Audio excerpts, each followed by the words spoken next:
Vengeance is a movie about a guy named Ben. Ben is a writer from New York City, and Ben is a regular young go-getter. He's got big dreams of writing. I think he wants to have a big podcast or something. He's young and single, or so he thinks. Ben is asleep one night and he gets a weird phone call. It's some feller named Ty and he's crying. He tells Ben that he has the worst news he's ever going to hear in his life, that his girlfriend is dead. Only problem is, Ben don't have a girlfriend. He starts scrolling through his Instagram while he's talking to this guy, and he finds this girl the Thai guy's talking about. Her name is Abby, and he had a fling with her briefly. But apparently she thought the relationship was a bigger deal than he did, because everybody in her world knows him as her boyfriend. Ben says he's sending flowers, but this Thai guy, who he finds out is her brother, is insistent that he come down and attend her funeral. So after much pestering, he decides to make an appearance. When he gets to Texas, the brother is even weirder in person than he is on the phone. He takes him to the funeral, and it's real awkward. They even make him give a speech, and he wings it, but he's a wordsmith, so everybody's eating out of the palm of his hand, you know? At the funeral, he's in the car with Ty, and Ty explains what happened to Abby. It's thought that Abby got too wasted at a party in an oil field, and basically she overdosed. But Ty can't accept this. Abby had always been a good girl. Ty's theory is that her sister was murdered and it was made to look like an overdose. So now Ty has brought Ben to Texas because he's decided him and Ben are going to catch Abby's killer. And Ben's like, no, I'm good. And Ty's like, we have to. Plus, you're a writer. And wouldn't getting vengeance against your girlfriend's killer be an awesome story? And Ben's a go-getter and kind of a little shit. So he's like, yeah, you right.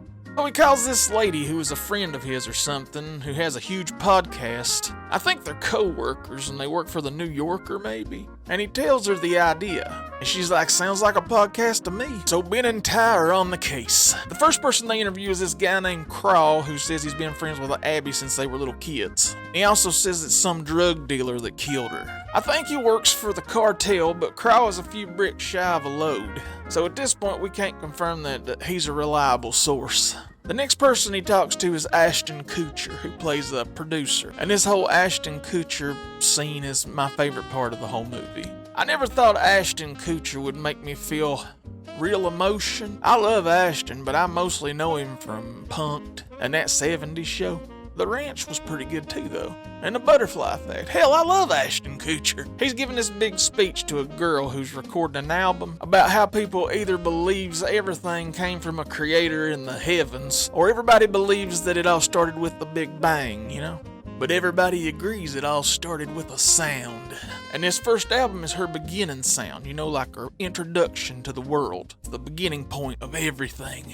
And he's talking to Ben about life and existence and how the people in Texas aren't dumb. They're smart and talented, but they just don't have an outlet, you know? He went to school up north, but he moved his operation to West Texas because he knew there was talent and no one there to cultivate it. I was moved by all of this. Ben was moved. Then I start thinking, that must be weird for BJ Novak. He plays Ben and he wrote the movie. So like he wrote these impactful words. Now he's got to act moved and inspired by his own words. And these words he wrote, Ashton Kutcher is standing in front of him saying them. That's weird. I guess it's easy to though, because Ashton Kutcher delivered it so well. Probably don't even feel like your words anymore when a good actor's saying them. Kind of like Johnny Cash covering Hurt by 9 Inch Nails. Even Trent Reznor said it's Johnny's song now. Sorry, I'm on Ashton Kutcher now, but he don't get enough credit as an actor. Ashton gives Ben a hard drive with some of Abby's performances on it because he's never heard her music. Oh yeah, Abby was a musician. I don't know if I mentioned that already. Anyways, he's listening to her and she's got the voice of an angel. So it's even sadder that she's dead. And I think he's feeling way guiltier about not getting to know her better because she seems cool, like she's a real person, you know? Everybody in town knew her. And he's getting closer to her quirky little family. And he's admiring the Texas sunsets. He's loving Texas. I've never been. But I love barbecue and cowboy hats, so I think I'd fit right in. His friend back home is loving the story. He's recording all these conversations as he talks to the people, and she's putting it together as a podcast in New York. She's getting into the story and she's loving the family. All the characters, it's all just coming together nicely, you know? So Ty and the fam takes Ben to the rodeo. He eats some fried Twinkies and sees some impressive belt buckles. Little kids are riding sheep. Stars and stripes are flying. It's like a Toby Keith fever dream. It's awesome. They publicly humiliate Ben a little bit, tease him because he don't know nothing about Texas, but it's all in good fun. Then they take him to the club for some line dancing, and there he sees the guy who Ty says is the guy who killed Abby, the cartel drug dealer dude. So Ben goes over and tries talking to him, thinking Ty is exaggerating, but turns out he is a bit of an asshole. And Ty gets heated up and gets some guns out, but the cartel dude says he will talk to Ben alone. So he's talking to Ben alone, and he says when he was little he wanted to read Harry Potter, but his mom wouldn't let him. So every night he called Abby and she read him Harry Potter over the phone. He said they just had a bond. This guy says Abby was at the party he was at, but she was found a mile away in an oil field where people usually turned up dead. They called that place the after party. Everybody thinks this guy killed Abby, and Ben thinks she overdosed, but even this guy says she wouldn't even touch an Advil. So he thinks someone killed her too. But the cartel dude is actually just letting everyone think he killed her because it's like a rite of passage in the cartel. Like every cartel dude is supposed to kill somebody to really be accepted, and he don't want to really kill anybody anyhow. So it's kind of like just gets him out of having to have blood on his hands, you know. Street cred without having to do anything. And Ben's like, fuck. Genius, but fuck. So Ben calls his friend in New York and he's like, what if she was really murdered? And she's like, what?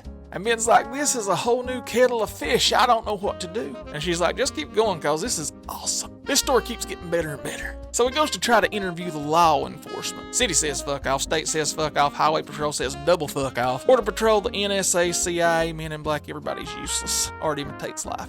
A girl everybody loved is dead. Nobody knows nothing, nobody sees nothing. This is West Texas. So he gets a call from this big show called American Moment. And they want to use a clip of his show for their show, and he's so excited. And he's talking to his friend and this lady on the phone, and he's eating Frito pie, and they pay him $1 million, and he's the hero of the podcast world. Just kidding. His car explodes as he's walking through the parking lot. Somebody's trying to kill him, but it was just a rental and a Prius. So who cares, you know? So his friend calls him and says she's finished the podcast and to come on home before he's killed, and he's like, but I didn't solve the murder. And she's like, cliffhangers are better. Get back to the house. You're gonna be so famous. But Ben is deep into this thing.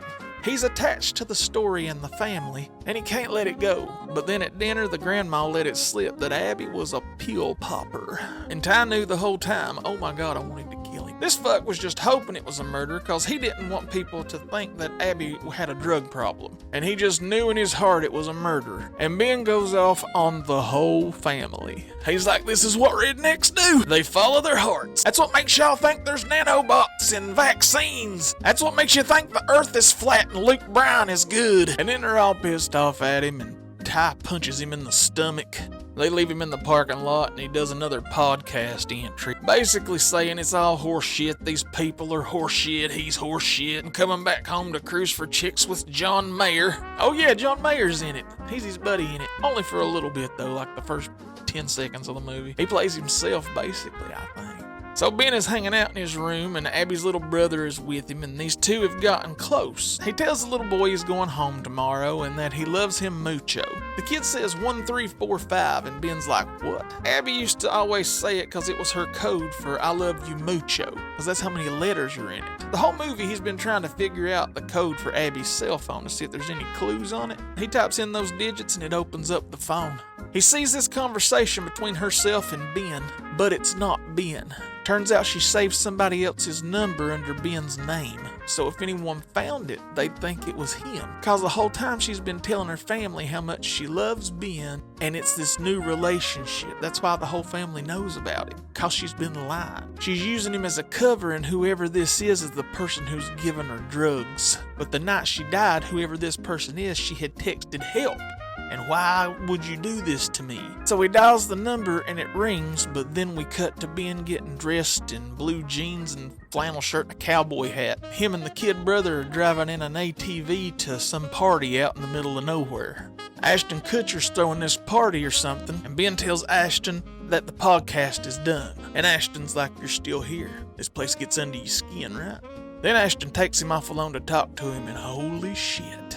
I'm about to blow the top of your head right the fuck off. Ashton is nuts. He's like, nothing means nothing anymore. What is the truth? The lines are blurred these days. One person says this and one person says this. And it doesn't matter if you're good or evil, basically, because at the end of the day, we do everything for clicks. And once the clicks stop, nobody cares anymore. Is what I took away from it anyway. I was paraphrasing. Basically, Ashton Kutcher has this little tent at his parties where people can go do drugs if they want to go do drugs at the party, you know. But sometimes they do too many drugs, and then they drag them out into the oil field about a mile away, and they OD. That way they can all stay out of trouble. Because he knows when it goes to the public, there's going to be this line where letting somebody die of something they did to themselves is not the same as killing them. So basically, he didn't kill Abby, but he didn't try to stop her from dying either. And he's the one to give her the drugs, you know? He's like, nothing matters. Abby's life didn't matter. And then Ben shoots Ashton Kutcher. Multiple times.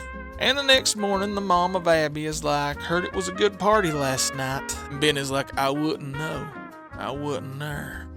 And the mom's like, that's right, you wouldn't know. This is West Texas. Then she tells him this big thing about how life is just one big regret after another till you die. And then the movie goes off. It was alright. I watched it on Peacock. It's got like 82% on Rotten Tomatoes, if that means anything to you.